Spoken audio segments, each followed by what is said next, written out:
In New York, 8 years ago, a young Marine vanished without a trace. He disappeared from his station at Camp Buckner, and the military's official stance was swift and cold. They claimed he had gone missing during his off-duty hours. With that, they closed the case. No follow-up, no accountability.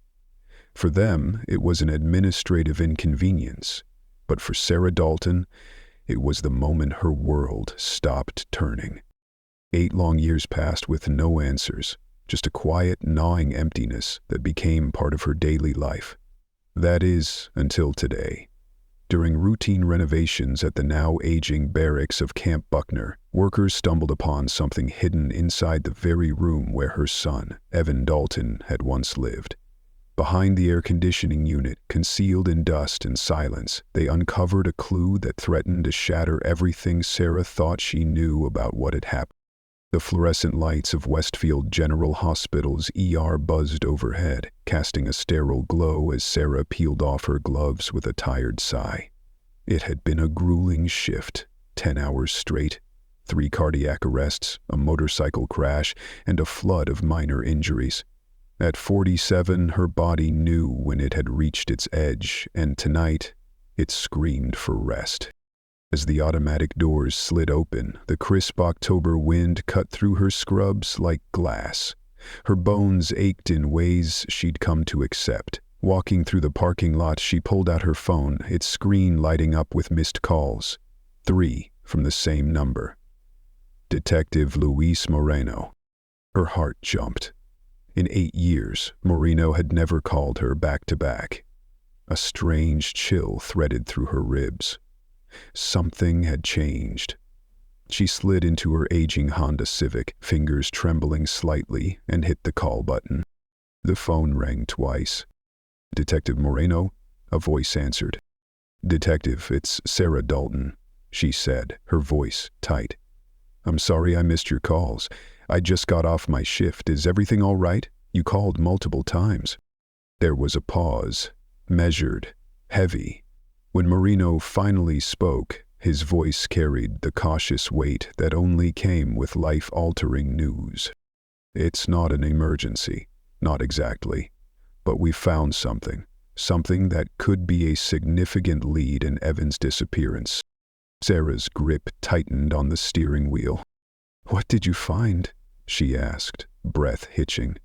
"I can't say over the phone. It's personal. You need to come to Camp Buckner, where Evan was stationed." She hesitated. The sky outside was already dimming into twilight, the exhaustion of her shift pressing against her shoulders. But this wasn't just another errand. This was Evan, and there had never been a question when it came to him. "That would be great, actually," she said. "It's been a long day. Officer Vansberg and I will be at your house in 15. I'll be ready." The drive home blurred in her memory. Her thoughts raced like wildfire. What could they possibly have found after all this time? The Marine Corps had done little back then. Evan's disappearance during Liberty hours meant they didn't have to take responsibility. They filed their reports, then let it all fade. She barely remembered swapping her scrubs for jeans and a sweater. She grabbed her charger, locked her front door, and waited by the window like she had so many nights before, hoping for a miracle that never came. When the unmarked police car finally pulled into her driveway, her chest tightened. Detective Moreno stepped out, his hair grayer now, his build still stocky, but the years had carved deeper lines around his eyes. His partner, Officer Hans Vansberg, stayed behind the wheel. "Mrs. Dalton," Moreno greeted gently. "Of course," she replied, climbing into the back seat. "You said you found something." "We'll explain everything once we get there," he said, exchanging a silent look with Vansberg in the mirror. The 2-hour drive felt like a slow descent into another world. They made soft small talk about the weather, about the hospital, but neither mentioned Evan. The silence beneath their words was louder than anything they could have said. Outside, the concrete sprawl of New Jersey gave way to the wild grace of the Hudson Valley. October leaves painted the hills in brilliant oranges and reds, now fading into the deep navy of dusk. Sarah stared out at the ghost-like trees, their branches moving restlessly in the wind, as if whispering secrets from the past. When they arrived at Camp Buckner, the old barracks loomed ahead, unchanged, red brick walls, chain-link fences, that cold, rigid sense of order that made everything feel like it belonged to another lifetime. A young Marine was waiting at the gate, Corporal Avery James. He stood at attention, saluting crisply. "Ma'am," he said, "I'll escort you to the barracks." They followed him across the deserted compound, their footsteps echoing like faint memories against concrete. Inside, the halls smelled like ammonia and wax. Clean, empty, and forgotten. He stopped at a door labeled Unit 12B. This was Private Dalton's unit, the corporal said. 4 men to a room, standard protocol. Sarah stepped in. The room was haunting in its simplicity. 4 beds made with military precision, 4 lockers, 1 shared desk. It looked frozen in time. Her eyes landed on the air conditioning unit by the window. Old, metal, with wide vents. Evidence markers surrounded it. "We were replacing these old units during renovation," the corporal explained, his tone shifting to formality. "That's when we found it." Detective Marino stepped closer. "Mrs. Dalton," he said quietly. Inside the unit they found a bundle of magazines. Adult magazines. Gay adult magazines. Alongside them were personal items. Sarah's brows pulled together in confusion.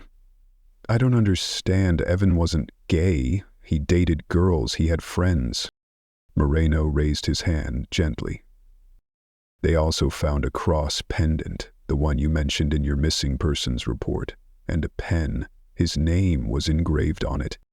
The words hit like a tidal wave. Sarah's knees wobbled. She lowered herself onto the nearest bed. Evan's bed, she realized, the one closest to the unit. Can I see them?" she asked softly. "Are you sure?" Moreno asked. "I need to see them," she whispered. Vansberg reached into his satchel and retrieved a clear evidence bag, carefully passing it to Sarah. Inside were the magazines, unmistakably adult and uncomfortably specific. Her hands shook slightly as she accepted them, the silence in the room pressing down like a heavy fog. It was the kind of silence that came when something unspoken had finally begun to take form, a truth too long buried, clawing its way to the surface. She flipped through the glossy pages with professional detachment, or at least she tried to. Years in emergency medicine had conditioned her to remain calm in chaos, but this wasn't blood or broken bones. This was her son, and her maternal instincts were screaming. Then something caught her eye. Scrawled handwriting in the margins, tiny sketches, snippets of thought, little jokes. It was familiar, intimately so. Sarah's breath hitched. "This is Evan's handwriting," she whispered, her voice catching in her throat. She had seen it on spelling tests and birthday cards, in letters home from boot camp, scribbled notes left on the fridge. There was no mistaking it, no denying it. Her son had hidden these magazines, wrapped them with personal items, his engraved pen, his silver cross pendant, and tucked them into the air conditioning unit beside his bed, right where no one else would look. Her eyes closed for a moment, overwhelmed by the sudden crashing together of memory and revelation. So many small things made sense now. How Evan always had more female friends than male. How he'd shy away when she asked about girlfriends, yet insist, almost too defensively, that he was straight, a mask, a wall, built out of fear. "Lead to me," Sarah murmured. "Every time I asked, he said he wasn't gay." She wasn't angry. Not at him. What she felt was a tide of sorrow so vast it threatened to pull her under. As a nurse, she'd prided herself on being open-minded, compassionate. But now that it was her own child, her own flesh and blood, the realization came with a bitter sting. Not because he was gay, but because he hadn't trusted her with the truth.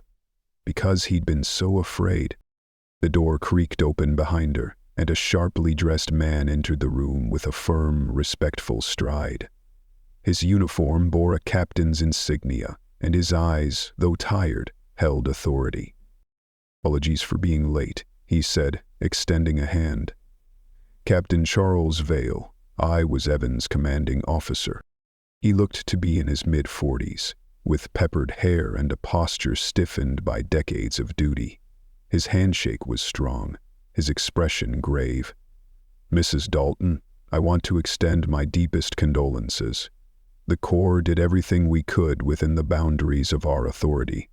But as you know, your son went missing during Liberty hours." His voice trailed off, letting the subtext hang in the air. Liberty meant off-duty, off the record, off their radar. Detective Moreno stepped forward. "With this discovery," he said gently, "we're hopeful. It might finally open new paths in the investigation." Officer Vansberg nodded. "We'll need to tag these items for evidence, and we'd like to re-interview Evan's old roommates. We spoke with them years ago, but now we should also speak with anyone else who might have known him closely," Moreno added.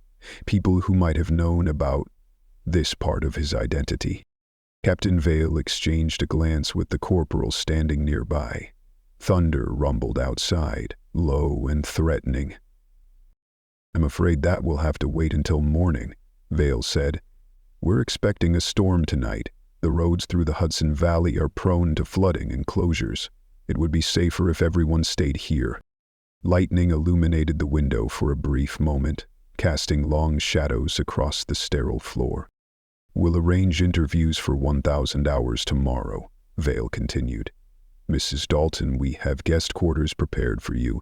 3rd floor, female section, private room, bathroom included." Sarah turned to Moreno, who nodded. "It's probably best. You'll get some rest. We'll have a clearer start tomorrow." "There's a canteen open for dinner," Corporal James added, polite but formal, "and the infirmary's on your floor if you need anything." A young Marine appeared at the doorway. "Private First Class Martinez," she said, offering a nod. "I'll show you to your room, ma'am." Sarah gathered her things numbly, still wrapped in thought. As she walked out, Captain Vale addressed the room. "We'll meet in the main hall at 1,000 hours. Mrs. Dalton, feel free to walk the grounds if you like. Sometimes seeing where he lived helps." She paused at the door, glancing back one last time at the air conditioning unit. That forgotten fixture had hidden her son's truth for 8 silent years. The guest quarters were minimal but clean, military standard. A narrow bed, a desk, a private bathroom. Martinez showed her around quickly before departing with a polite, "Good night, ma'am." Sarah sat on the edge of the bed, the full weight of the day settling on her shoulders. The emotional fatigue layered over the exhaustion from her shift like wet blankets. She thought of calling her sister, but what could she say? That Evan had been gay, that he had kept it hidden from everyone, that somehow this answered questions she hadn't even known to ask. Outside, the storm began in earnest. Wind howled like ghosts in the trees and rain lashed against the glass. Sarah crawled beneath the stiff sheets and lay awake, staring at the ceiling, heart full of memory. She didn't picture the Marine. She pictured the boy in the backyard, digging holes beside her in the garden. The teenager who'd volunteered at her hospital, always soft-spoken, always kind. Had someone found out? Had the truth put him in danger? Or had the weight of silence grown too heavy to carry? Tomorrow, she told herself. Tomorrow might bring answers. And as the storm raged outside, Sarah finally let sleep take her. She awoke at 5:30, i.e., her internal clock strangely synchronized to the rhythms of the barracks. The white walls confused her at first. This wasn't her bedroom back in Westfield. Then she remembered. Everything. There were the magazines. The handwriting. She moved with mechanical focus, her nurse's discipline taking over. Cold water to the face. Hair tied back. same jeans, same sweater. Her reflection in the bathroom mirror was older, more tired than she remembered. 8 years of not knowing had left their signature. Out in the hallway, life had already begun.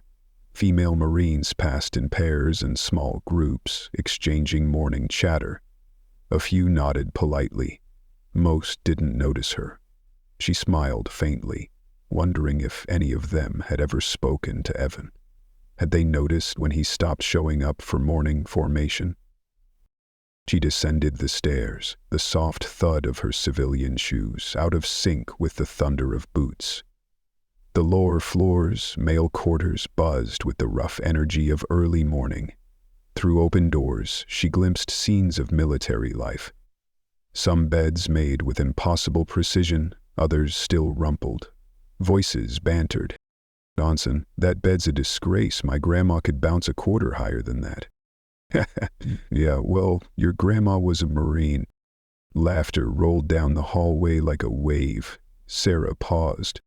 Had Evan been part of that noise, or had he stood at the edges, quiet, kind, and different? Had that difference made him a target? The crisp autumn air outside hinted at the coming winter. Across the courtyard, young Marines stood in formation, breath fogging in the early morning chill. Sarah watched them, a pang in her chest. Maybe today would bring truth, or maybe it would bring more silence. Either way, she was ready. Outside, the breath of young Marines fogged in the cold morning air as they moved in perfect sync across the training field. The thud of boots, the barked cadence calls, and the raw energy of physical exertion filled the space with both awe and intimidation. Sarah watched from the edge of the barracks courtyard, standing still in a world that moved with relentless precision. It was impressive, no doubt, but it was also alien to her. A universe built on discipline and dominance, one her son had willingly walked into. But Evan had never fit that mold. He wasn't the loudest in the room or the toughest in a fight. He'd been the boy who once nursed a dove with a broken wing back to health. The teenager who spent his Saturdays reading stories to children in her hospital's oncology wing. He was gentle, empathetic, the kind of softness the world often mistook for weakness. What had he been trying to prove when he signed those enlistment papers, and to whom? Had he found acceptance here? Companionship? The original investigation had painted him as a loner, but surely someone must have seen beyond the surface, must have known him, really known him, and now, with the truth about the magazines, Sarah couldn't help but wonder. Had Evan loved someone here? Had he found affection in secret, the kind of quiet bond that blossoms in the cracks of rigid institutions? The question lit a fire in her chest. She needed to speak to Captain Vale. Not wait. Not until the interviews. Now. She turned and walked briskly back inside, climbing the stairwell to the second floor, where she remembered seeing administrative offices the night before. The hallway was quieter, lined with solemn photographs of valor, combat, and history. As she reached the entrance, a female sergeant was just unlocking the door. "Excuse me, Sergeant Lee," Sarah called out, noting the name tag. The woman turned, her expression trained into polite neutrality. "Yes, ma'am. I'm Sarah Dalton, Evan Dalton's mother. I was wondering if you might know where Captain Vale's office is." Recognition flickered in the sergeant's eyes. "Yes, ma'am. Down this corridor. Third door on the right. Not sure if he's in yet." "Thank you," Sarah nodded, already moving. She approached the door with a mix of nervous energy and hesitation. The placard read Captain Charles Vale, Commanding Officer. She knocked gently. No answer. A second knock, louder this time. Still nothing. Just as she turned to leave, she paused. Muffled voices came from within. Curiosity and urgency tangled in her gut. She reached for the doorknob. The door creaked open into a dim outer office. Blinds drawn, everything dipped in shadow. But the voices were clearer now, coming from the private bathroom inside. Push harder, it's not going in. More noises followed, strained, breathy, the unmistakable hiss of a running shower. Sarah's face flushed crimson. The dialogue wasn't explicit, but the tone, the rhythm, it sounded unmistakably intimate. Her heart thudded in her chest. Was Captain Vale involved in a sexual encounter in his own office? The implications slammed into her like a freight train. Was this what Evan had seen, experienced? Then a sudden clatter.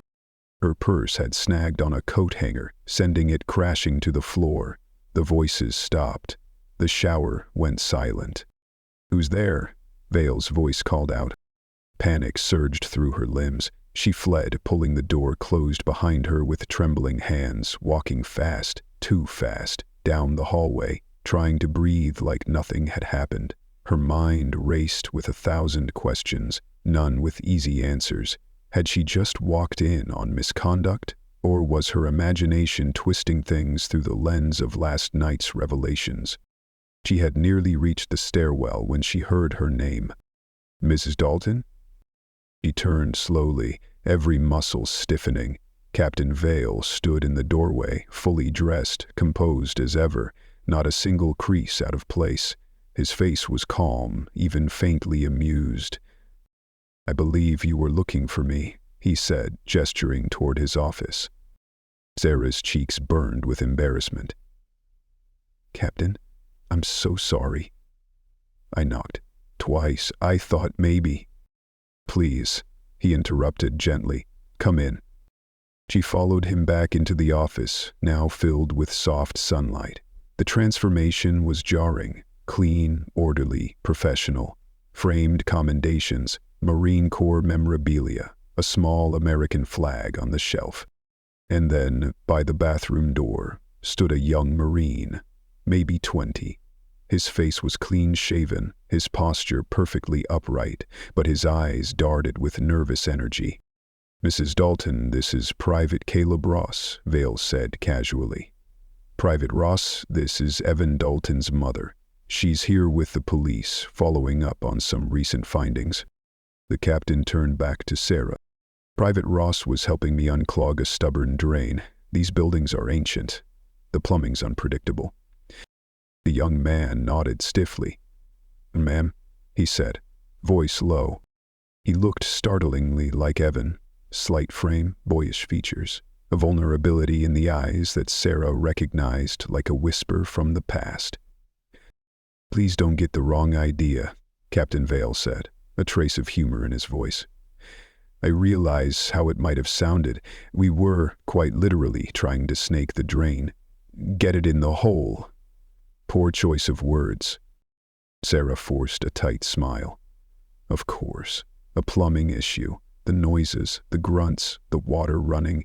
It could all be explained logically, and yet— "I'm mortified," she said. "I should never have opened the door. I wasn't thinking clearly." "No harm done," Vale assured her, but Sarah's eyes flicked to Ross. The young man stood rigidly, eyes shifting from Vale to the exit. There was something in his expression. Was it fear? Shame? It flashed across his face and vanished before she could name it. Vane must have seen it too. "Private Ross, you're dismissed." "Yes, sir," Ross replied quickly. He moved toward the door, pausing just briefly. His eyes met Sarah's, and in that instant she saw something deeper, a flicker of plea, a warning. Then he was gone. The door clicked shut. Captain Vale stepped behind his desk, motioning for her to sit. "Now then," he said, settling into his chair. "Mrs. Dalton, what can I do for you this morning? I assume you didn't come here just to inspect our plumbing." Sarah sat across from Captain Vale, trying to gather her swirling thoughts into something coherent. The earlier encounter with Private Ross still pulsed uneasily beneath her skin, but she forced herself to compartmentalize. Right now she needed answers, real ones, not more polite deflections. "I couldn't sleep last night," she began, Her voice quiet but steady. I kept thinking about what we discovered. I know the formal interviews are coming, but I wanted to speak to you first. Off the record. Captain Vale leaned back in his chair, his hands folded neatly across his stomach, his expression softening with practiced sympathy. Understandable, Mrs. Dalton. These things don't settle easily. I keep thinking about Evan's life here. What he must have endured. Was there anyone he was close to? Someone who might have known what he was planning? Where he might have gone? Vale exhaled slowly, as though weighing his words. Your son was different from most Marines at Camp Buckner, he said finally. That's not a criticism. But he wasn't like the others. He was more reserved, thoughtful, quiet. Sarah frowned. Was he bullied? I wouldn't use that term, Vale replied quickly, but he didn't exactly blend in. The Marine Corps attracts a particular kind of young man. Driven, physical, highly competitive, what some might call hypermasculine. Your son didn't engage that way. Some saw his gentleness as weakness. Sarah's jaw tightened. Gentleness isn't weakness, Captain. I agree, Vale said, nodding. And for what it's worth, I always believed Private Dalton was just as capable as any Marine under my command. He followed orders, met expectations, but socially, he was isolated. Sarah's mind wandered to the journals and scribbles hidden in the air conditioner, the carefully concealed pieces of himself her son had tucked away. Did you ever notice him spending time with anyone in particular? Someone who paid him more attention than most? Vale's expression remained unreadable. I make it a point not to pry into the personal lives of my men. Who they spend time with off-duty isn't my concern, unless it interferes with unit cohesion. It was a polished answer. Too polished. Sarah recognized the walls people built when they didn't want to say more. There must have been signs, she said, more insistently now. Given what we found, those magazines. Surely there were moments when something felt off. Vale hesitated, then said, He did seem troubled at times, but many new recruits do. Homesickness, adjustment anxiety. It's all part of the transition. I didn't consider his case unusual.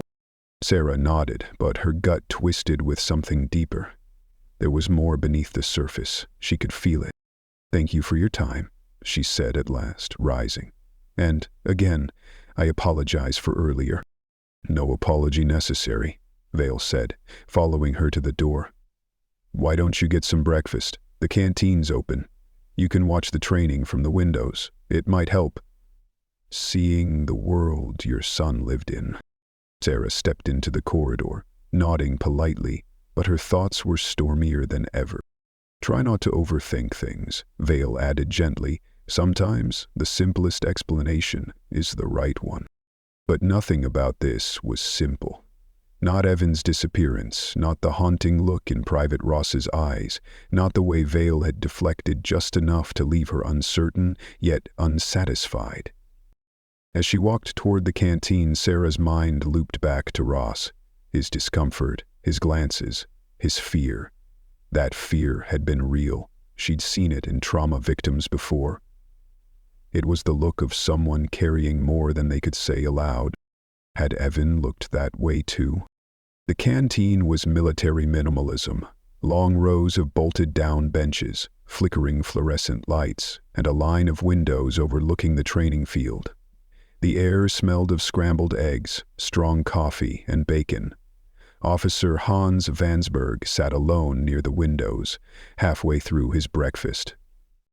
Sarah poured herself coffee, her hand still trembling slightly, and sat across from him. "Morning, Mrs. Dalton," he said kindly, setting down his fork.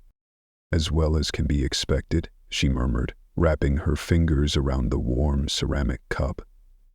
"Have you seen Detective Moreno?" "He's setting up the interview room with base security," Hans replied. "We're hoping to finish everything by 1300. The weather cleared up. Should be a safe drive back this afternoon." Sarah nodded but didn't respond right away. She stared into her coffee like it held answers. "These magazines," she said finally. "They told me something about Evan I didn't know. But they didn't explain why he disappeared." Hans leaned back, folding his arms thoughtfully. "You mentioned bullying to the captain," he did. "More or less," said Evan, "was just different. But I can't stop wondering. Was he targeted? Did someone suspect? Did he trust someone he shouldn't have?" Hans took a breath, then said, "In my experience, no one disappears into thin air, especially not on a base like this. There's always someone who knows, a friend, a roommate, a witness. We just need to find that person." "I hope you're right," Sarah said quietly. "Even if Evan left to live somewhere free, to be himself, I just need to know he's alive, that he got out." She felt a presence across the room. When she glanced up, her eyes locked with Private Ross.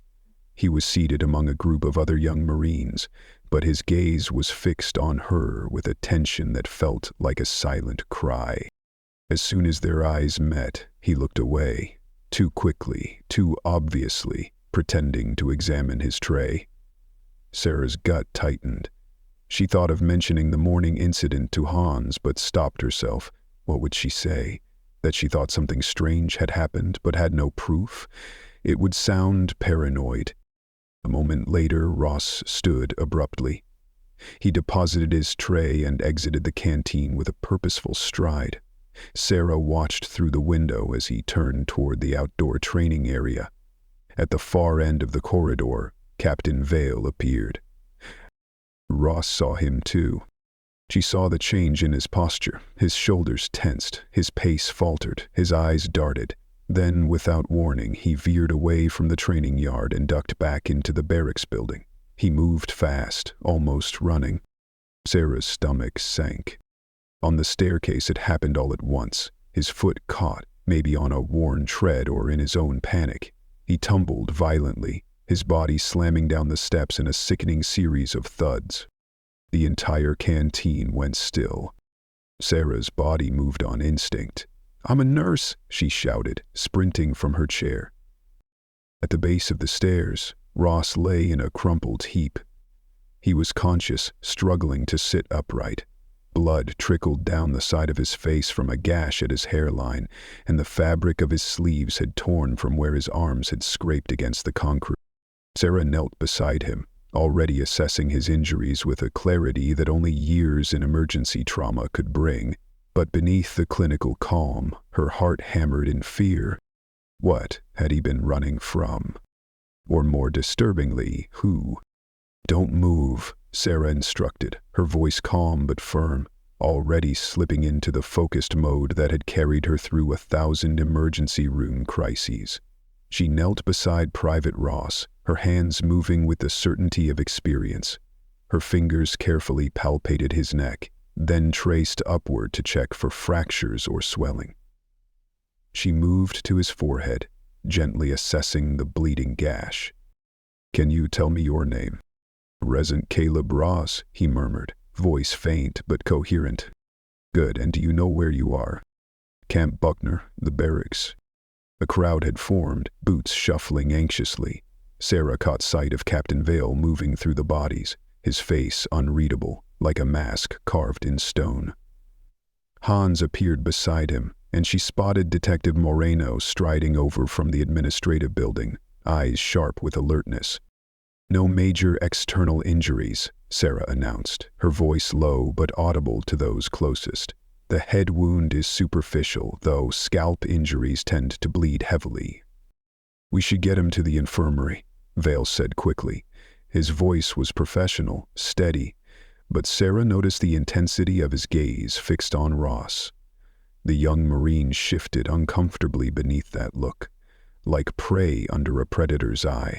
"I'll take him," Sarah said without hesitation. Hans stepped forward. "No need." She gently helped Ross to his feet. He was steady, barely. No visible signs of concussion, but clearly rattled. You need to prepare for the interviews, she added to Hans. I'll see you at 10. Dale cleared his throat, turning on his heel. The infirmary is on the 3rd floor, East Wing, he said. Same floor as your quarters. I'll ensure training resumes on schedule. His tone struck Sarah oddly, half relieved, half dismissive. She supported Ross as they ascended the stairs, this time slower, more careful. His body leaned into hers slightly for support, and she felt how tense he was, like someone expecting the worst at any moment. Any dizziness, nausea, headache? No, ma'am, I'm okay. Just clumsy, I guess. That wasn't clumsiness, Sarah murmured. You were running from something. Ross didn't answer. The infirmary was compact but modern, lined with crisp white cabinets and the faint antiseptic scent of alcohol and bleach. A young corpsman with Lance Corporal insignia opened the door and helped Ross onto the table. Head laceration from a fall, Sarah explained briskly. Roughly 2-inch gash at the left temple, abrasions on both forearms, no signs of disorientation. He's alert. I'll take it from here, ma'am, the corpsman said, already moving toward the supply drawers. But then Ross spoke up, voice urgent and cracking slightly. Actually, Mrs. Dalton's a nurse, an ER nurse. I'd prefer if she treated me. The corpsman blinked, surprised. We're trained for this. You're in good. Please, Ross repeated. There was something in his eyes, something desperate. The corpsman paused, then chuckled. Oh, I get it. You want the pretty mature lady instead of my ugly mug. Can't say I blame you. Rare thing in here. He winked and waved Sarah toward the sink. Be my guest. The door shut behind him. The moment it did, the air shifted. Sarah scrubbed her hands, then turned, gathering gauze and antiseptic. You wanted to tell me something? Ross nodded slowly, his face pale, lips trembling. This morning, in the captain's office. You heard what you think you heard. Sarah froze. Yes, he whispered. We weren't fixing a drain. He was. Her knees weakened slightly, and she sat heavily on the stool beside him. The captain was. Ross lowered his head in shame. Yes, and I think he did the same to your son. The room spun for a moment, and Sarah gripped the edge of the table to ground herself. And abused you. Ross nodded, barely able to meet her eyes. Please, don't tell anyone. My life could be at risk. You don't know how it works here, the way things get buried. Sarah's voice was hoarse. At risk how? I'm new. Been here just over a year. When I arrived, I started hearing stories about Evan. The other Marines said he was soft, weak. Like me.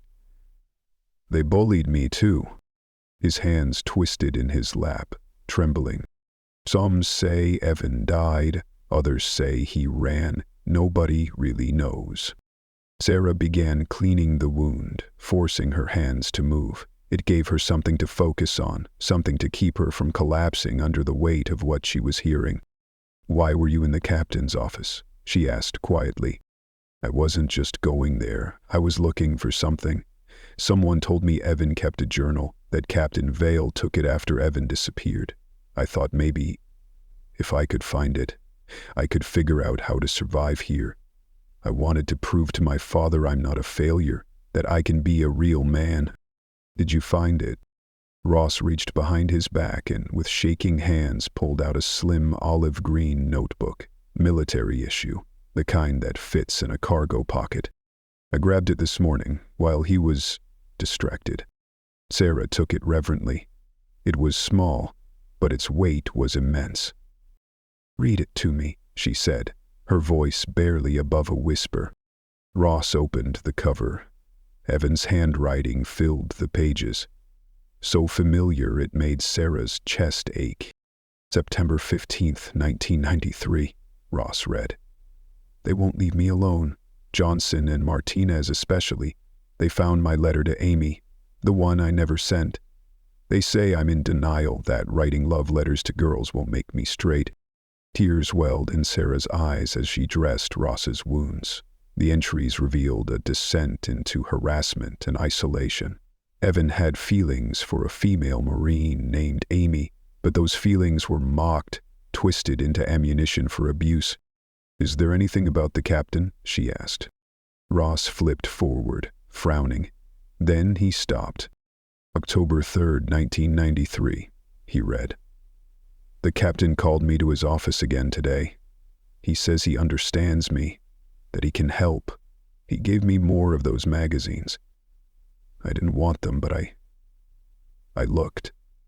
I don't know what's wrong with me. Maybe everyone's right." Sarah tucked the journal beneath her sweater, clutching it close to her chest. "No one sees this except the detective, you understand?" Ross nodded quickly. "I wanted to help. I want to testify, but I've been going to his office, voluntarily.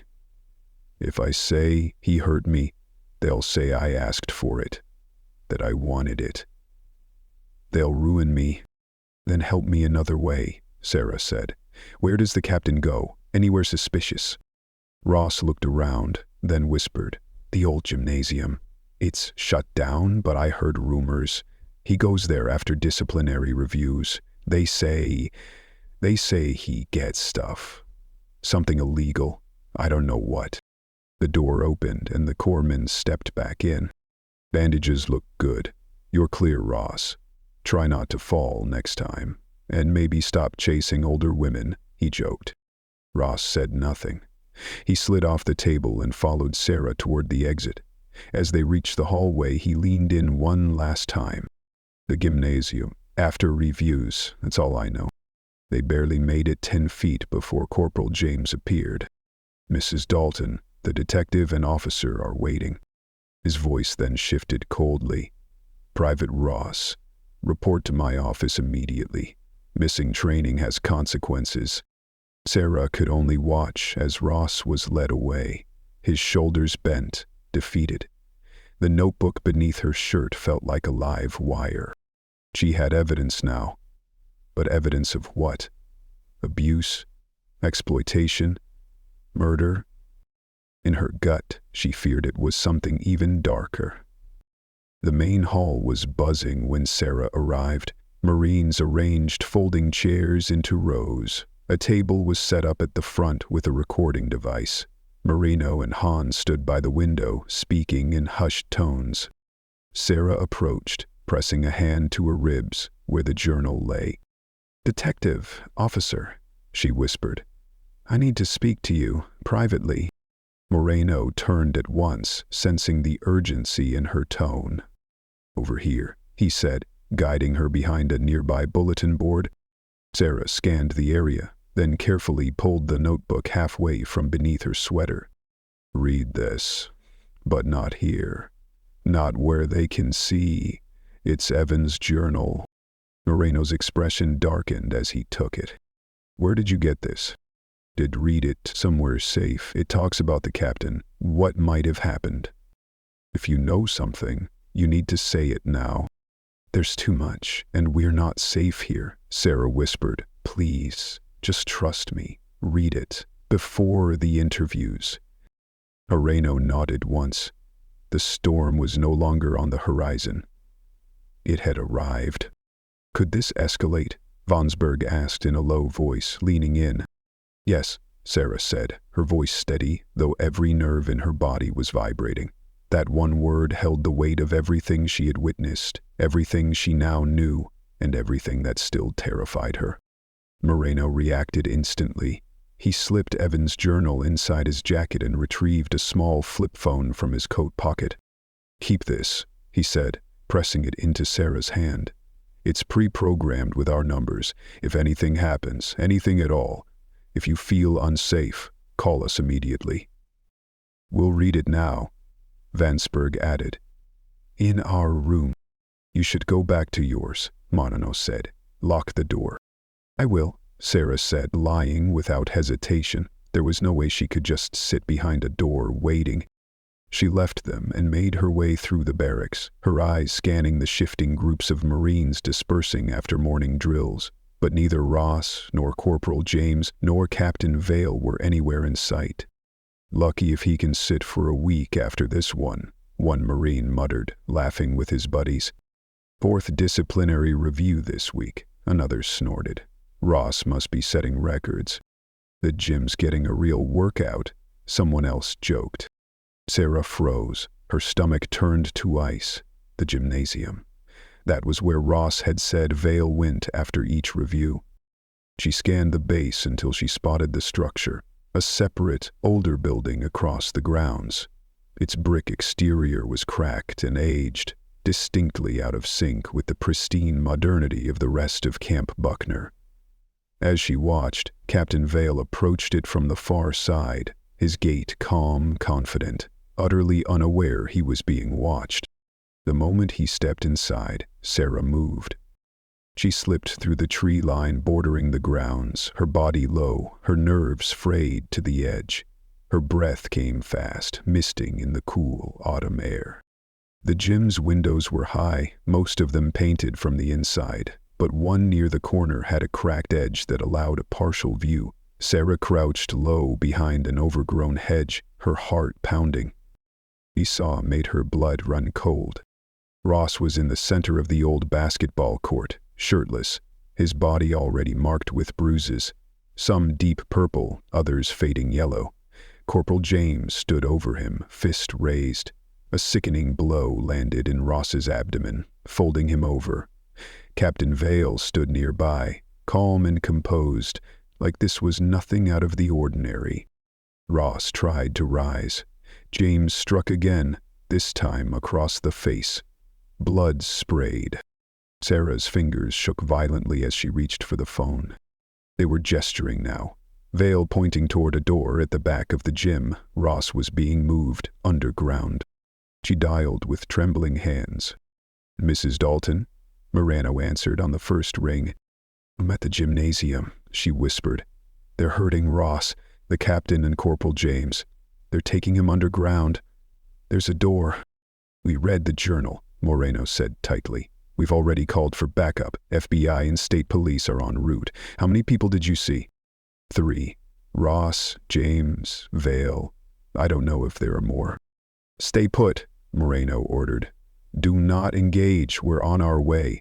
You hear anything dangerous, run to the main building and raise the alarm. Understood?" She ended the call but didn't move.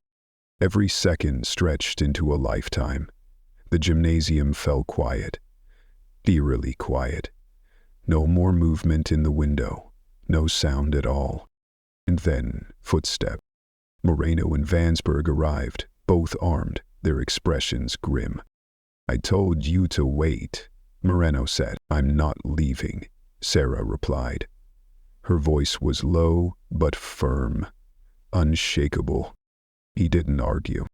"Stay outside. If anything happens, run." They slipped inside, moving like ghosts. Sarah pressed her back against the brick wall, listening, waiting. Then, shouts. A crash, the unmistakable chaos of violence. A small group of young Marines rounded the corner, drawn by the noise. "Ma'am, what's happening?" one asked, alarmed. She hesitated. Could she trust them? Another crash inside decided it for her. "Something's wrong," one of the Marines barked. "Johnson, Smith, inside now." They pushed the door open and rushed in. Sarah followed, unable to stay still. The gym was empty now, except for the open rear door. The stairwell beyond led into a black tunnel, cold air rushing up to meet them. The Marines were already descending. Sarah followed, pulse roaring in her ears. At the bottom stood a reinforced metal door, battered, old. One of the officers had wedged a baton inside to keep it from locking. Smart. Beyond it lay a concrete tunnel, lined with rusting pipes. The air was thick, damp, a cold war relic. An old fallout shelter, she realized. "You shouldn't be here," one of the Marines said. But it was too late. They reached the next door, and this one opened onto a nightmare. The underground room was massive, lit by flickering industrial lights. On either side were cells, actual barred cells like something out of a prison. It was a place that wasn't meant to be found. Ross sat slumped in one, blood on his face. In another, Sarah gasped. Evan, her son. He was alive. Gaunt, bearded, his uniform in tatters, his eyes vacant. He sat curled in the corner, knees to chest, barely aware of the world around him. Moreno had Val against the wall, cuffing him with mechanical precision. Vansberg had subdued James, face down on the floor. Sarah rushed to the bars. "Get them out," one of the Marines shouted. "Check their pockets," Vansberg called. "They have the keys."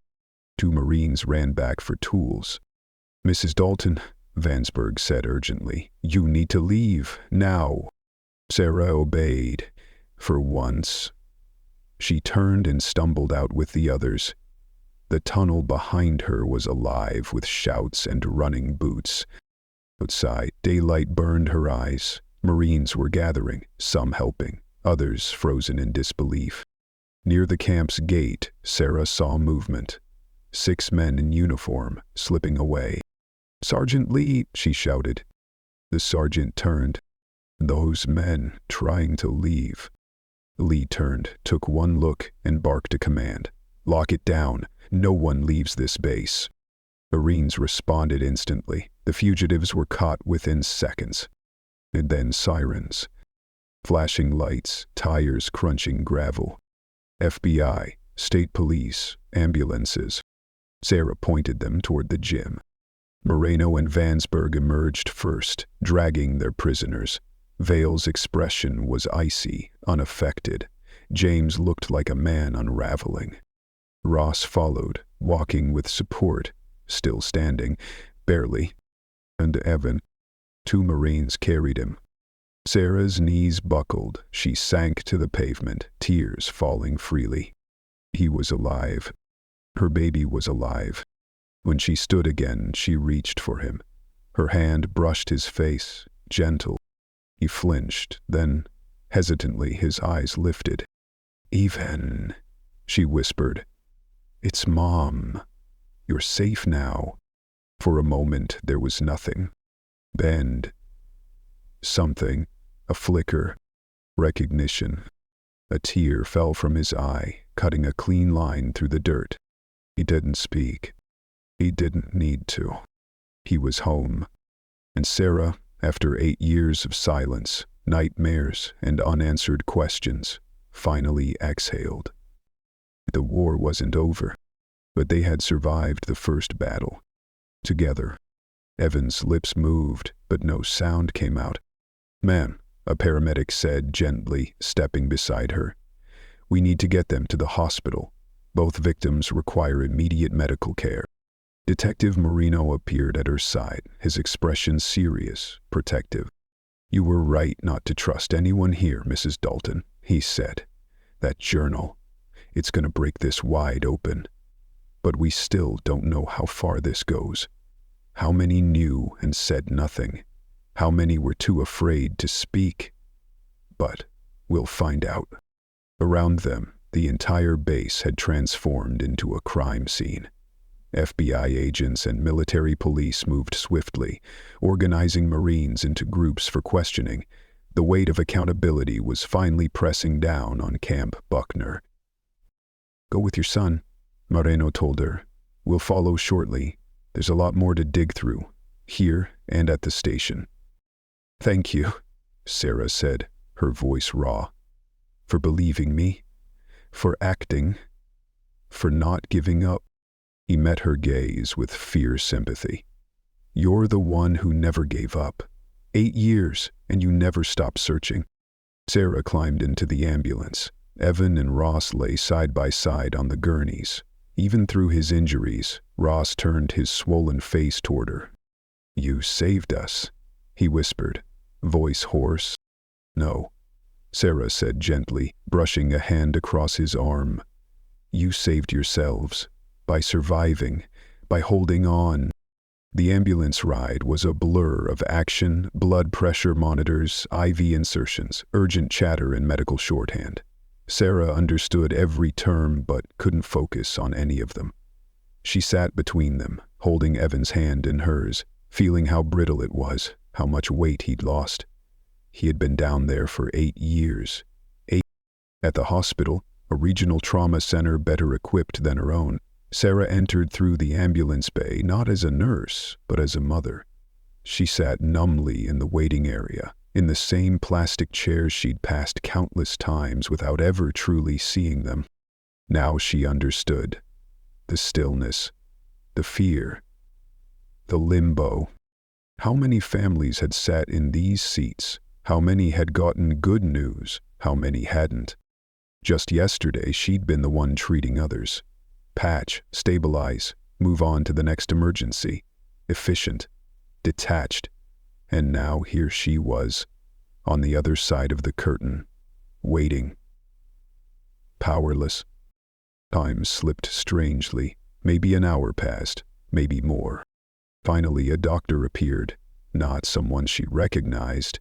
Mrs. Dalton? She stood so fast her knees nearly gave.